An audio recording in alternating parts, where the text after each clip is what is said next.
what are the immediate implications of that? Number one, maybe there's a real assassination group that they're trying to scare me. And if I back out, then they'll come out in their headlines and say, he got scared about the assassins. If I insist on coming home and I get shot, then they can always say, now look, we told you there was an assassination plot. And you insisted, so don't blame us.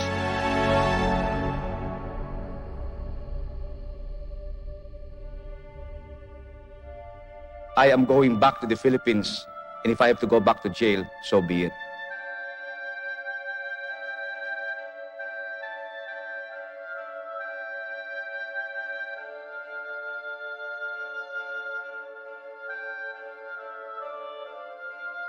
I've always said that Mr. Marcos is the original terrorist. He is right now employing state violence.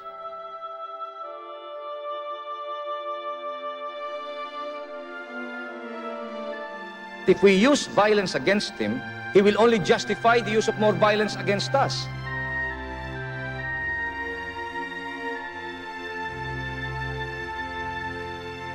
And since he's a more violent man, he has more forces of repression, we will be the loser. Because if you're not violent, then before the bar of public opinion and before God, he's the only sinner. I have proclaimed martial law in accordance with the powers vested in the President by the Constitution of the Philippines. On that day, democracy died.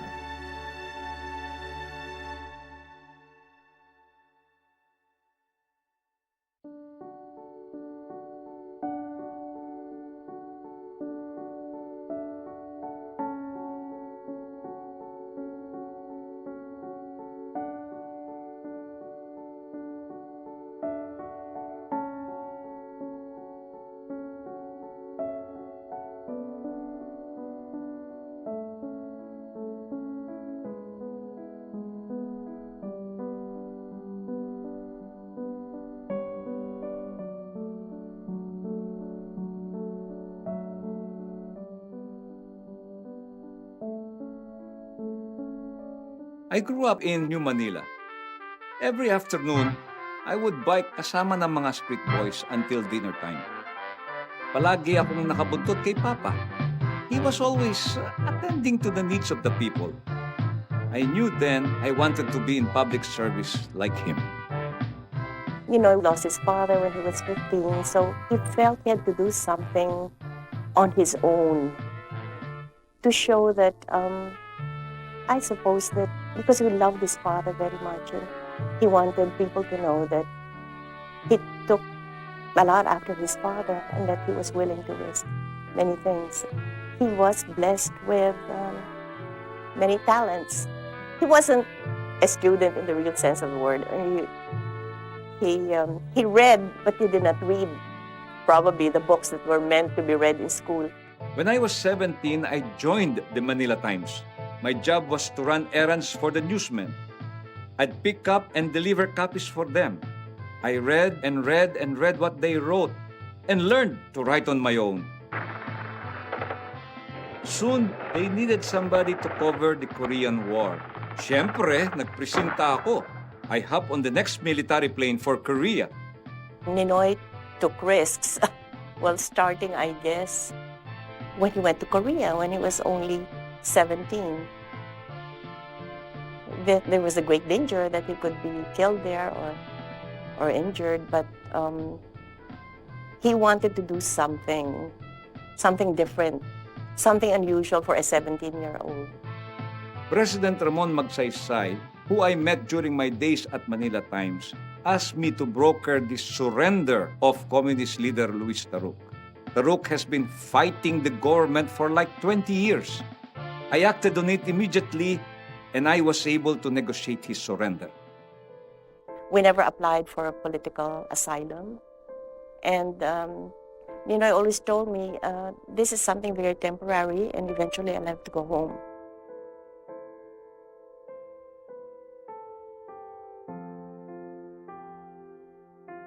Ninoy said, if I don't go now, I will ask myself later on, I could have done something and I did not do anything, and I will blame myself forever.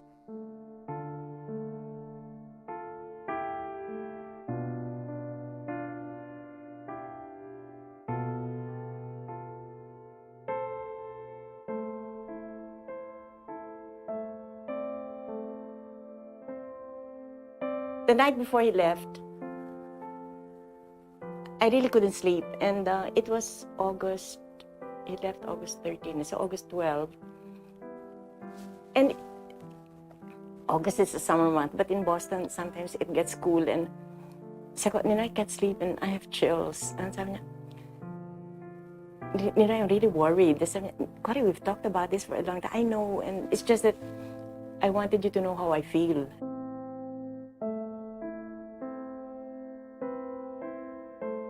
Before he left, sabi ko, Ninoy, can you tell me what possible scenarios there will be? Kasi, well, siguro when I get there, they'll arrest me and bring me to Fort Bonifacio again, or because I have had a triple bypass, baka na madalhin ako sa heart center, or then again, they might put me under house arrest, and then they could also parang, the last thing he said was, but if they make a mistake and they have me killed, then that's the best thing that will happen to me. Tapos ako, Ninoy naman, don't talk like, no, sabi niya gano'n, because I've always wanted to die for our country. It is only instinctive for a man to look for his peace. And I debated with my mind, and I debated with myself, and I debated with my wife and my children whether I should go back to the arena of combat. I felt that I already earned my peace. I have done my best. I waited for 7 years and 7 months, and the Filipino people did not react. And they would even give me the impression that they love their chain and their slavery. What can one man do if the Filipino people love their slavery? If the Filipino people have lost their voice and would not say no to a tyrant, what can one man do? I have no army, I have no following, I have no money. I only have my indomitable spirit.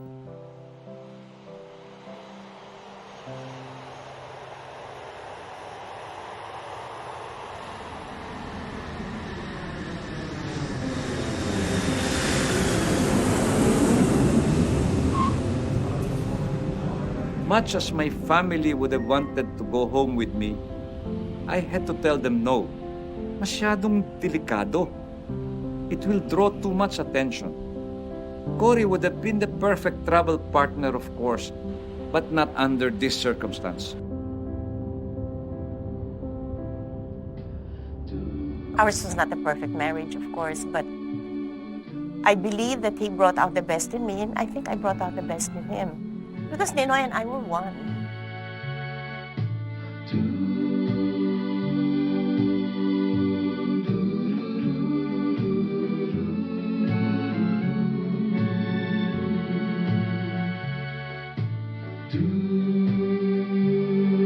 We could rely on each other.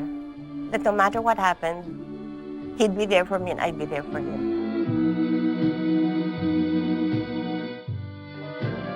But 12 hours into the trip, I miss her terribly.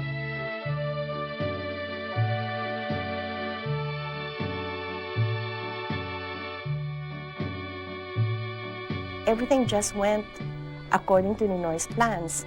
He ran for mayor when he was not yet even 23, which was the required age for running for a town mayor.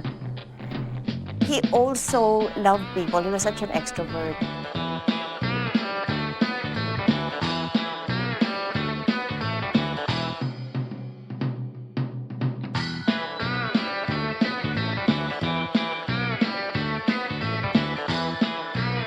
I was never for him going to politics, but he believed that was what he was meant to do, and so I was there to support him.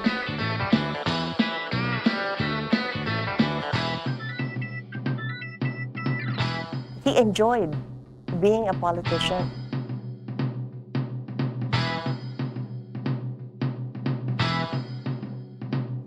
He enjoyed the crowds. He enjoyed giving speeches. And the people just loved him when he gave those speeches.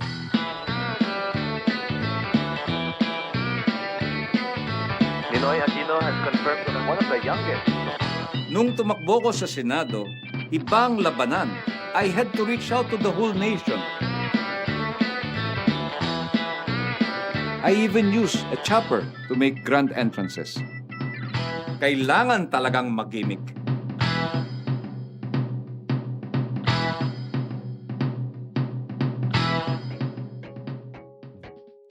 It seemed to me that there was nothing that Ninoy could not handle. He had everything going his way, and that he had been able to plan his life, and things were really going on schedule. I told him one day, you're able to leave at 3 o'clock in the morning to fly to Manila to be a sponsor at the wedding, and you cannot attend your sons or your daughters, whatever. When Ninoy was in politics, he had no time. Everything was just related to how he can first be nominated and how he can become president.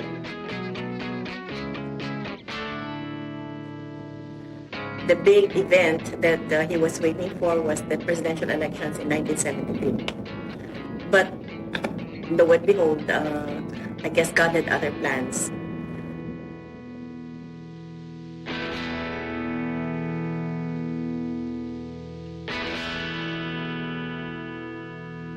He has created an atmosphere that breeds communism.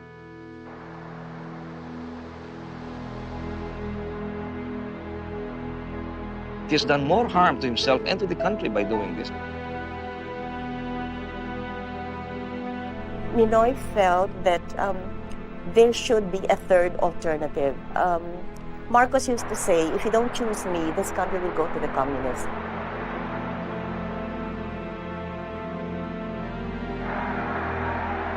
What did Mr. Marcos do? If you read his pronouncement, he said there was anarchy in the street, there was a left and right rebellion, there was this and there was that. But there is only one reason, which he never said.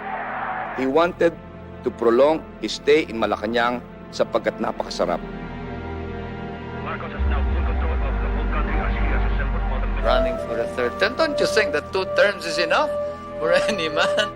Very quietly, Mr. Marcos started maneuvering to change our form of government from an American-type presidential system to a British-type parliamentary so that he can be elected as a deputy from Ilocos, become prime minister, and then stay on forever. That was the plan.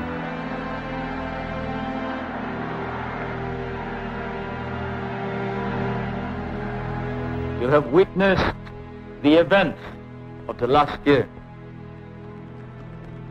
We have fallen and we are falling back on our last line of defense. You are also witnesses to the patience that we have shown in the face of provocation. In the face of abuse and license, we have used or attempted to use persuasion. Now, the limit has been reached, for we are against the wall. We must now defend the Republic of the Philippines with this stronger power. What is the cause for all of this struggle? Very succinctly, I believe that no man, how brilliant this man, can dictate the welfare or the direction of 48 million Filipinos. I vowed to myself that because you have elected me to the Senate and I gloried in its pomp, therefore it is now time that I must suffer the consequences of my act.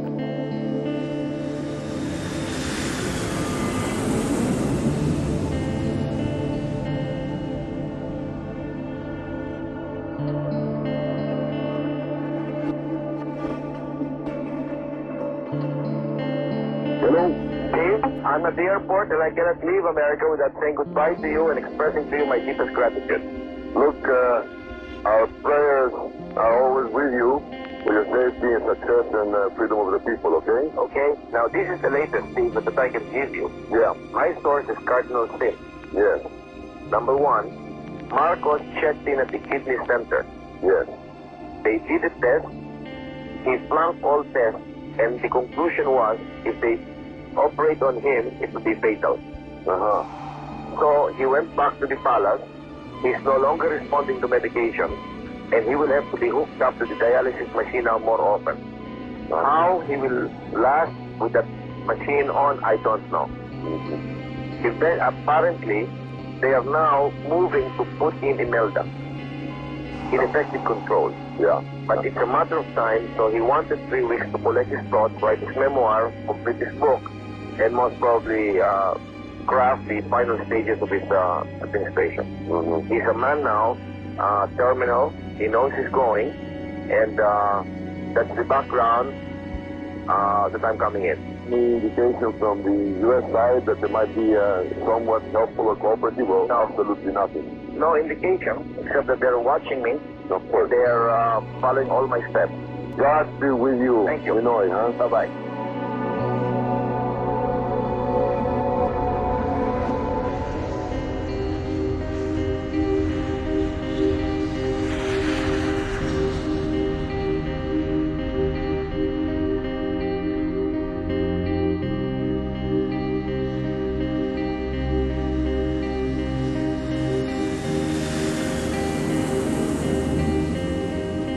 My next stopover was Malaysia. I was invited by the Sultan of Johor, who was a close friend of mine. His son picked me up from Singapore, and I was brought across the border to Malaysia.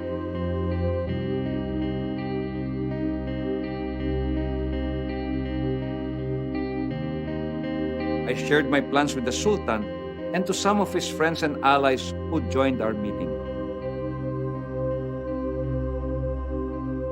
He offered the southern back door to get me to the Philippines. I thanked him for the offer, but my plan was already in place to land in Manila. I've ordered the arrest of those directly involved in the conspiracy to overthrow our duly constituted government by violence and subversion.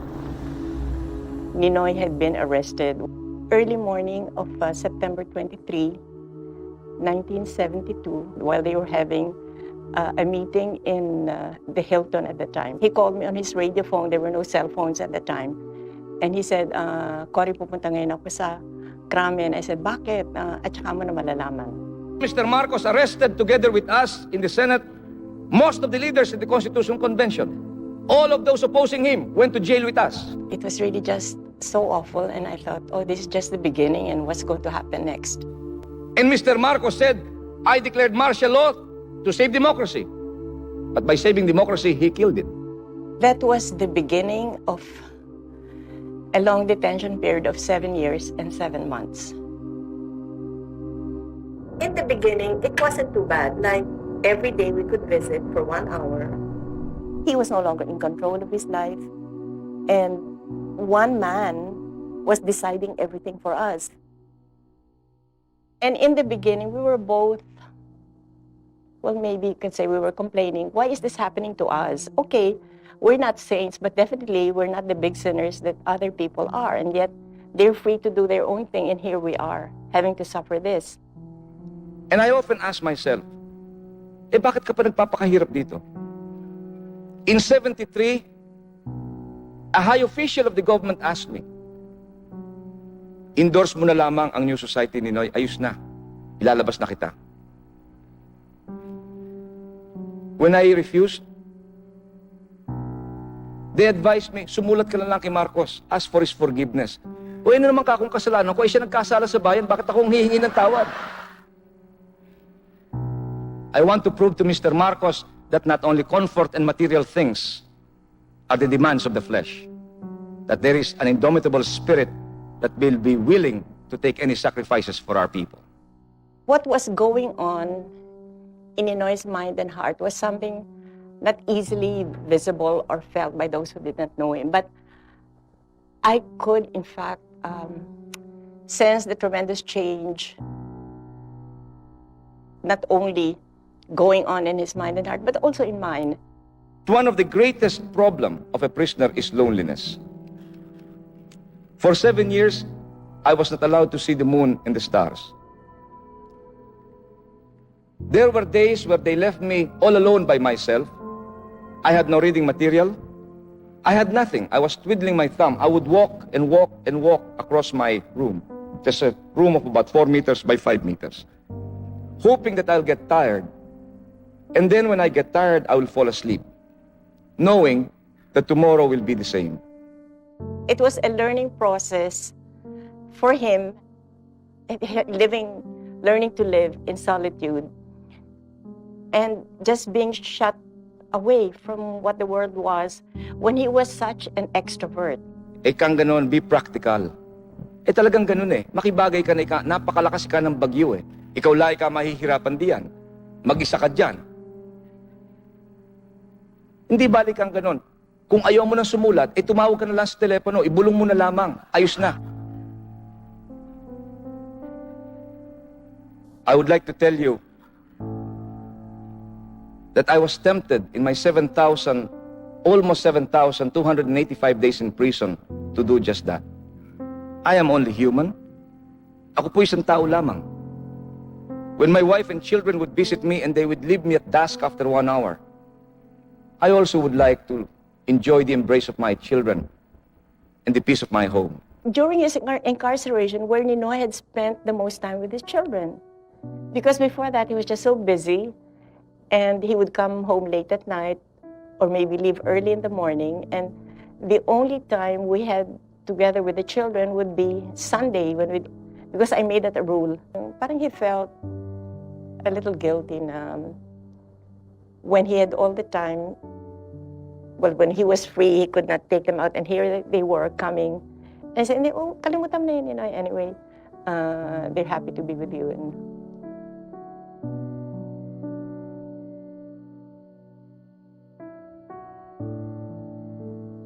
I think it was February 23 of 1973 when we were told by the authorities in Fort Bonifacio that our visits to Ninoy had been suspended.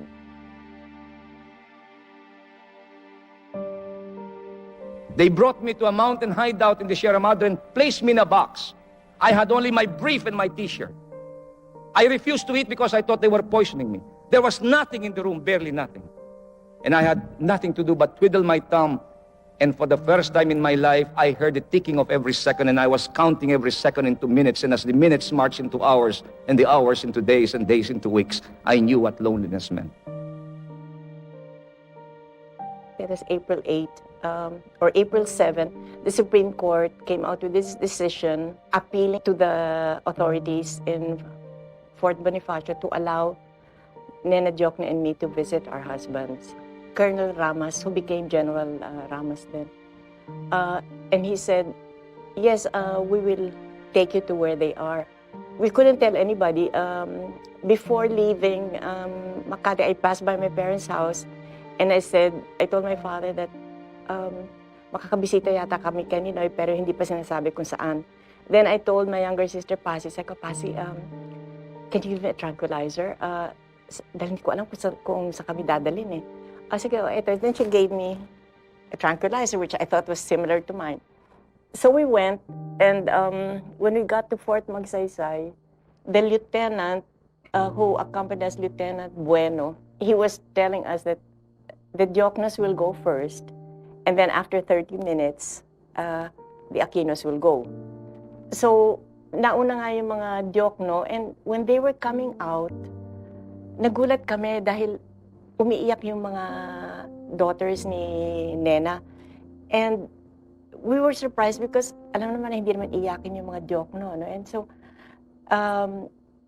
my daughters were asking the Diokno girls, why, what happened? And you will know, sinabi nilang ganon. So, when we were ushered in, it was like a trapezoid. And so, of chicken wire. Then there was another, maybe 2 feet or 3 feet apart. So we were told to stand there. Then Ninoy came. And he was standing also behind this chicken wire fence. And I could hardly recognize him because he had lost so much weight. And he kept holding onto his pants. Parang, later on, I found out that he had lost so much weight, he had to hold onto his pants because they had taken away his belt. And He had no eyeglasses. They had taken that away from him also. And what really made me feel so bad was when he saw us, he started to sob. It was the first time I saw Ninoy cry. And he said, akala ko hindi ko na kayo makikita. And I want to tell you, my friends, until you have tasted this loneliness, you will not know what solitary confinement means. When he was sobbing like that, my 3 older daughters, si Bol, si Pinky, and Del, started crying also. Then he said, I don't know if this will be the last time I'll see you. And then I remember Bol said, no, Dad, don't worry, our luck is changing. I had never seen Ninoy, but ready to give up and really so helpless, which he never was before. And I was saying, hindi, Ninoy, basta magdasal na lang tayo. Then he thought of, ganito na lang, every 8 o'clock at night, you pray the rosary and I also pray the rosary. So at that time, at least, we know that we are praying for each other. So ako, sige, maganda nga yun. What was very surprising, and this is what Ninoy later on wrote in his diary, that he felt so ashamed and embarrassed that there he was sobbing and I was not crying at all.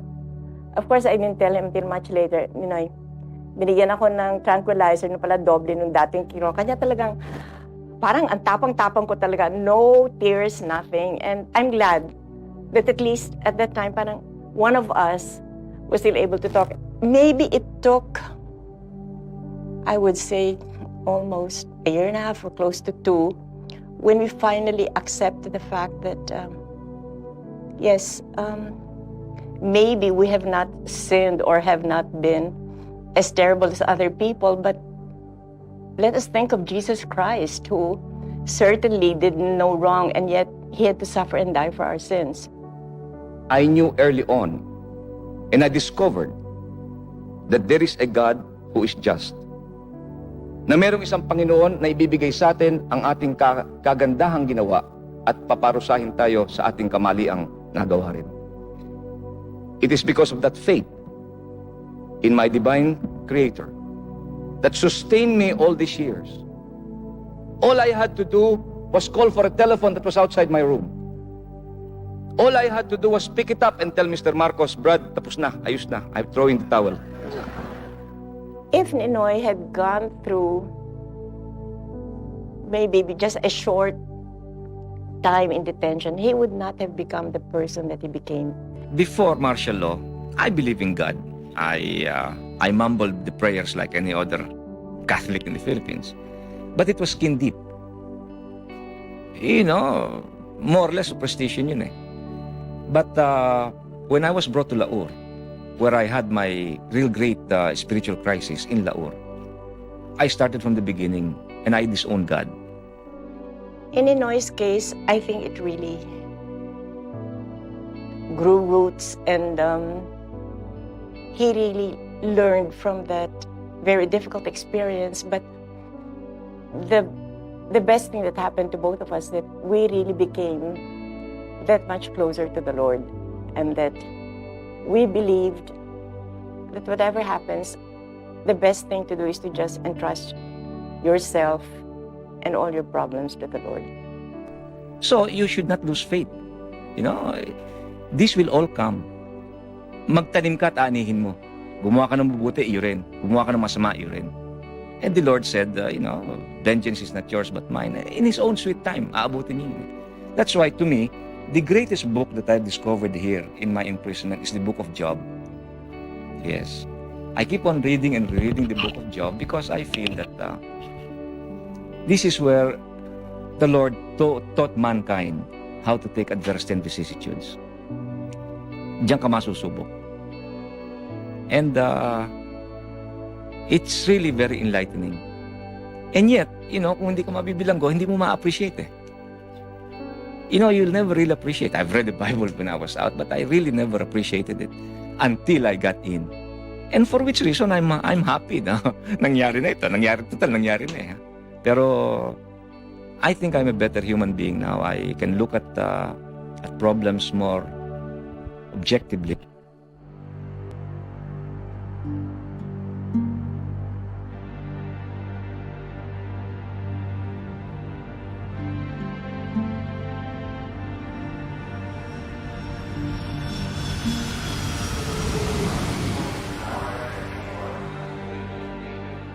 I was constantly getting reports from Manila. Reports talk about possible assassination plots. One report said they won't let me land in Manila. I was so worried, kinabahan ako, so I prayed.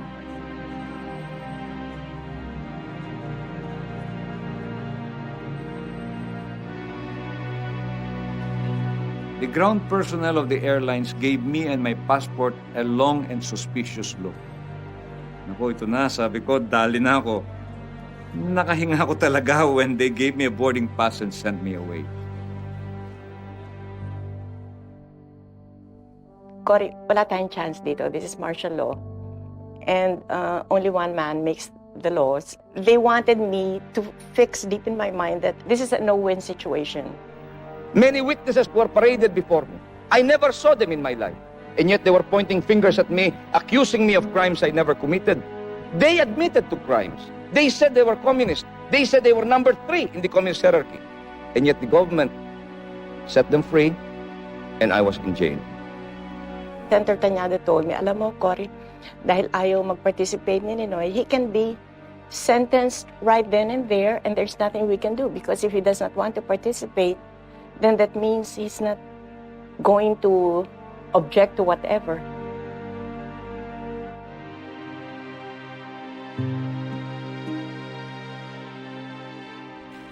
I went on a hunger strike as a protest to what they did to me in the military commission. But more than a symbolic protest, I must admit I had a death wish. I wanted to die. He was saying, you know, if I go, then my suffering will end, and that is my prayer. But if I don't go, then that means Jesus wants me to do something more. And I said, well, think of it that way, because I really didn't want him to have a death wish. So this is what happened for 40 days and 40 nights. I know what it is to go on hunger strike. On the 10th day, my friend, your stomach will actually be only a handful. I know what it means. The hunger pains that you go on the 1st, 2nd, 3rd, 4th, and 5th day. I know the cramps in the stomach. I know when your hands start trembling and you feel cold because the fat in your body is wasting away. On his 30th day, Cardinal Sin came, administered the last sacrament to Ninoy. It was a very moving thing, and at a certain point, Ninoy's tears were just flowing, and it was, later on I asked Ninoy how he felt, and he said, he really felt so good. He felt that he had made peace with the Lord and that he was prepared to go. And I said, no, don't think of it that way. And so I went on until I lost about 40 pounds.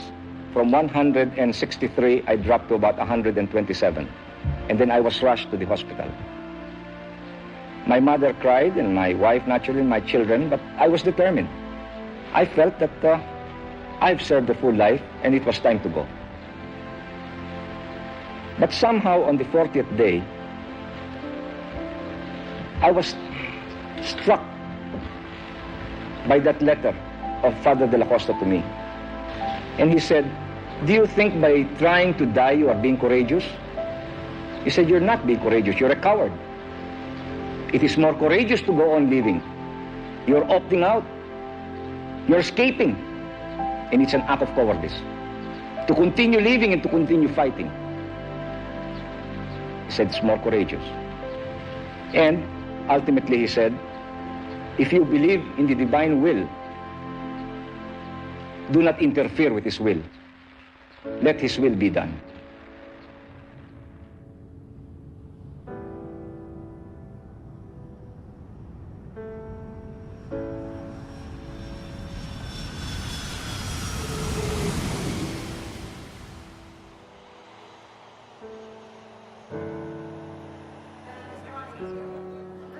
When I arrived in Taipei, I switched to my Marshal Bonifacio passport. Alam naman ninyo, Marshal was for martial law at saka yung Bonifacio para sa Fort Bonifacio kung saan ako nakulong. Except for the Taiwan visa and the fake Manila departure stamp, all the passport pages were clean. Kinwestiyon ako.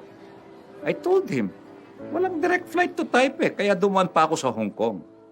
I must have convinced him enough for him to let me go. Now, if he says that he wants to come back here, sure, by all means, he can come back. But for what? He has to face up to the facts of life. I will go back because I think I'm innocent. And if Mr. Marcos would like to shoot me on that basis, so be it. Benigno S. Aquino Jr. This commission sentences each one of you to suffer the penalty of death by firing squad. You can end a man, you can imprison his body, but you cannot imprison his soul. And as long as man will refuse to be defeated, you are never defeated. And so Mr. Marcos can imprison my body, but my spirit shall soar. He was going to continue arguing against the dictatorship, and that he hoped that he would be able to influence others, especially the people, to do the same thing. That's why I think he ran for the batasan in 1978, even if the odds were against him. He wanted to have the opportunity to again talk before the people. Unfortunately, he was only given one television interview in 1978 on Face the Nation. All I ask Mr. Marcos is, send me before an impartial tribunal, not a military officer. By making a statement such as that, you're really questioning the integrity of all these men? No, it is the circumstance, Ronnie. Kamukha mo, empleyado ka ng NMPC, maatakin pa si Marcos? Ba, hindi pwede. No. Ay, na nga eh. I will not attack the president. I have no quarrel with him. Na nga eh. It was one of his most memorable interviews, and I understand that at that time, most Filipinos were just glued to their television sets. And the streets were rather empty because people were watching, on television. So I told him that, and many others told him that. So if only for that one television interview, he felt he had already decided right in running for the batasan. I heard none of the noise barrage from my cell in Fort Bonifacio. But Cory told me it spread like wildfire in Metro Manila. Sa wakas, nagpakita na ng galit ang mga Pinoy. Ang galing talaga ng mga taga-UP. Sabi nila, your votes may not be counted, but your noise will be heard. Natakot tuloy si Marcos, so he had to make sure KBL would win by a landslide.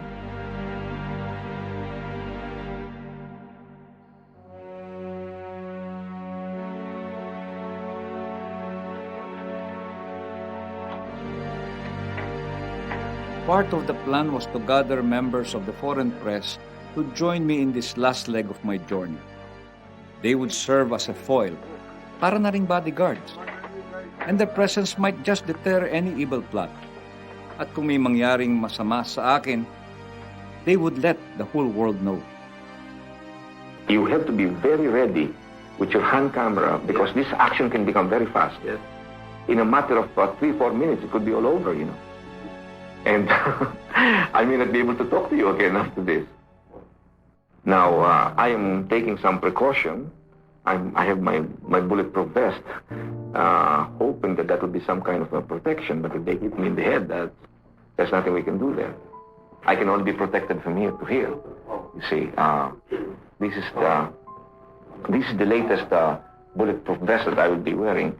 This Kevlar on top here to protect this, and then a back part on this side. But as I said, this is only good for the body, but in the head, there's nothing else we can do. So,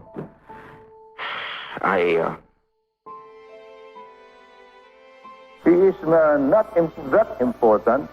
It's only the Western press that is making him important. I don't know why. But I knew that somehow I will regain my freedom. Maybe not in this world, but elsewhere. And I knew that sometime, somewhere, Mr. Marcos and I will meet. And in that meeting, I will have my satisfaction. When the members of the foreign press have left my room, I felt the exhaustion. I was just so tired, so drained. If Marcos would take me back to my prison cell as soon as my plane lands in Manila, I would not even mind, so I can rest, even for a while. Then on March 19 of 1980, every day they brought me out to exercise. As I was walking around my little corral, all of a sudden I developed a chest pain. On May 5, 1980, almost midnight, they took me from my cell and they brought me to the heart center. That was a Monday. The doctors at the heart center met me, took preliminary tests, and they told me, Senator, they said, tomorrow we will begin the battery of tests. And so I slept, but I could not sleep. That was the first time I was brought out of my cell in almost 7 years and 7 months. And there were beautiful nurses, and the first time I was seeing women in 7 years and 7 months. And naturally, I was watching my heart as it was palpitating. And so I woke up at 6 o'clock that following morning on a Tuesday, and they brought me down for my x-ray, and they brought me back. And there were these beautiful nurses around, and they say, oh, Senator, ikang ganon. Nangayayat po pala kayo. Ako, thank you. You know, I used to be very big. But as I sat down after that x-ray, I was just about to sip my coffee. All of a sudden, I got hit again by a terrible chest pain that was almost choking me, and my arm was getting paralyzed. So I told the nurse, I said, Miss, please bring me to bed. So they brought me to bed, and they put all of those gadgets. And all of a sudden, the needles were squiggling. And they called the doctor. The doctor looked at the tracings, and then after 1 hour, they came back to me and said, Mr. Senator, we are canceling all tests. I said, why? Because we already know what's wrong with you. I said, what's wrong with me? You have blocked arteries, and you must undergo an emergency triple bypass, otherwise, you may die in 6 days to 6 months. I said, Doctor, pagpaliban mo na kako. Thank you na lang. I said, if they cannot operate on me in America, then bring me back to my cell. The truth is, I did not want them to touch me in Manila. And so I wrote my letter to Mr. Marcos and made 2 covenants. That if I leave, I shall return. And 2, that while in America, I shall not speak out against his regime. And I also said, I will only bring 3 of my children with me. That's also true. But of course, the other 2 were already abroad. All of a sudden, on Thursday morning, May 8, my wife visited me early in the morning, and she told me, the hospital is crawling with Metrocom cars. Guards all over the place. Baka kami magbibisita sa'yo. Then all of a sudden, my guards started jumping, putting their barong Tagalog, hiding all of their guns. I said, tama, may darating na VIP. And then lo and behold, the beautiful one ascended into my suite. She came, and she was really beautiful. She has not aged, and she sat down and said, Naku, Ninoy, sabi niya, I'm sorry to see you like that. Hindi ko lang nasabi sa kanya, kayo may kagagawa nito eh. At any rate, I had my bathrobe and I was like this, and she talked to me and we talked to her, and she was very nice about it. And then all of a sudden, after 1 hour, she said, would you like to go to America? Abay ka ko, sure. Oo. Sa tuwa ko, tinanggal ko pa yung aking kwintas, kako anting-anting ko ito, iwanan ko na prepare dito. Palayasin na niyo ako, pumunta niyo ako sa Amerika. Sabi niya, there's a plane leaving at 6 o'clock. You can be in that plane. Ay kako, thank you. And finally, at 2:30 in the afternoon, they brought me out of my room from the hospital, brought me to my house in a van. I never saw Manila, therefore. They gave me 30 minutes in my house to pack, to take a shower, put me back on the van, bring me to the airport, put me in a 747, and out of the Philippines. On that Monday, May 12, they gave me an arteriogram. At 1 o'clock that day, my Filipino doctor, cardiologist, Dr. Rolando Solis, came and said, Senator, he said, I'm sorry, but you have to undergo a triple bypass. And so I finished my operation, and I was recuperating. And I cabled Mr. Marcos after my operation. I told him, operation has been successful. However, I developed a pericarditis. My doctors advised me 4 more weeks of convalescence. However, if you feel I should now return to my cell, I shall immediately take the first plane to go back to my cell. A week later, the international press came out with the story. Mr. Marcos extends indefinitely the stay of Aquino in America.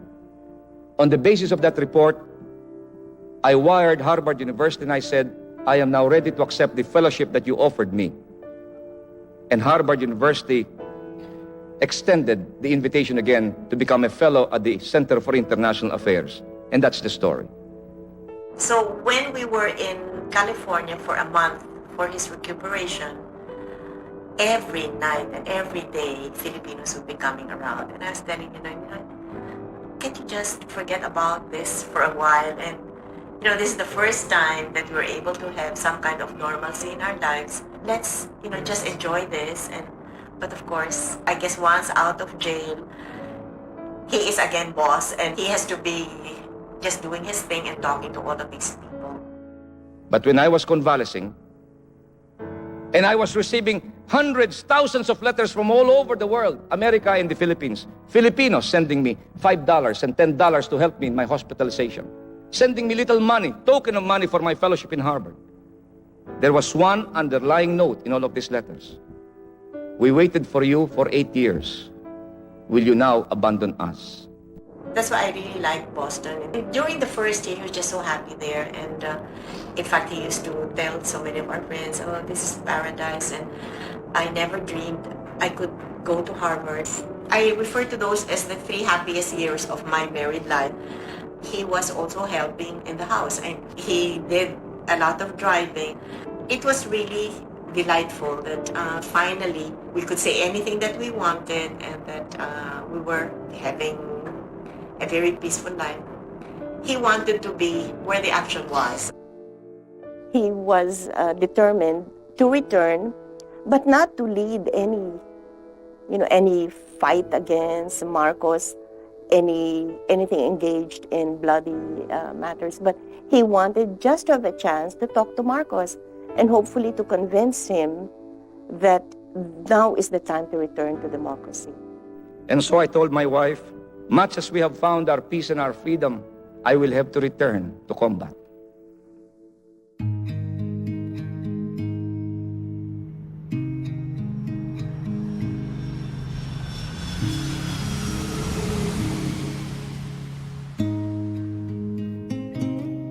I woke up at 4 a.m. and said my prayers.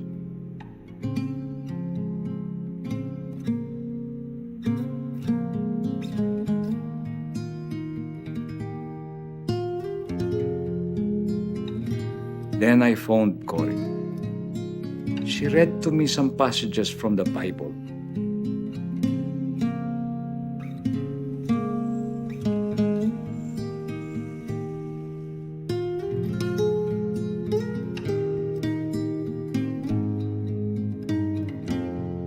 I spoke to my children one by one. I couldn't hold back my tears.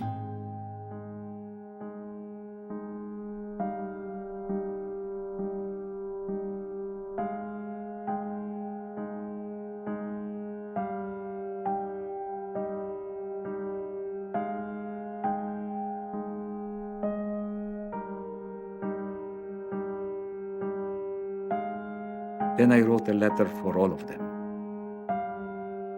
Dear Cory, in a few hours, I shall be embarking on an uncertain fate which may well be the end of a long struggle. I slept well last night for the first time since I left Boston. Maybe because I'm just plain tired, or maybe I'm just really at peace with myself at last. All the things I've told you may be said in one line. I love you. You stood by me in my most trying moments, and there were times I was very hard on you. Early on, I knew I wasn't meant to make money, so I won't be able to leave anything to the children. I did what I did best, which is public service. And I hope our people will understand in time my sacrifices. I realize I've been both stingy with my praise and appreciation for all your efforts. But though unsaid, you know that as far as I'm concerned, you are the best. That's why we have lasted this long.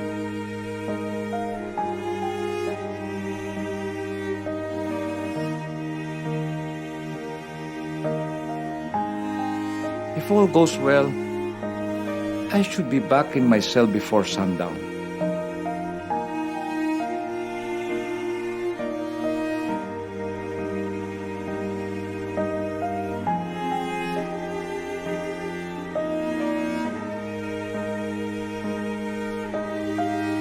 I'll try to call you tonight if the authorities will allow me.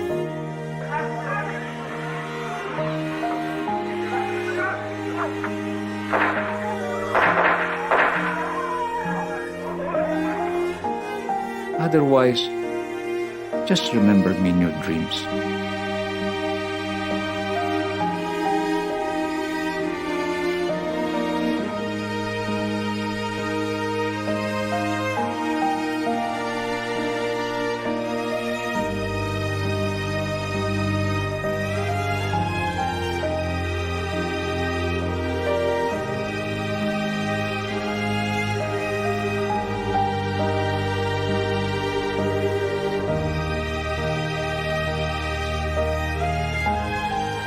If I die, then I die, and there's only one to suffer. So long as you will continue the struggle and carry the torch, then I think we will have a better Philippines. Rather than have one carrying the torch, we'll have many.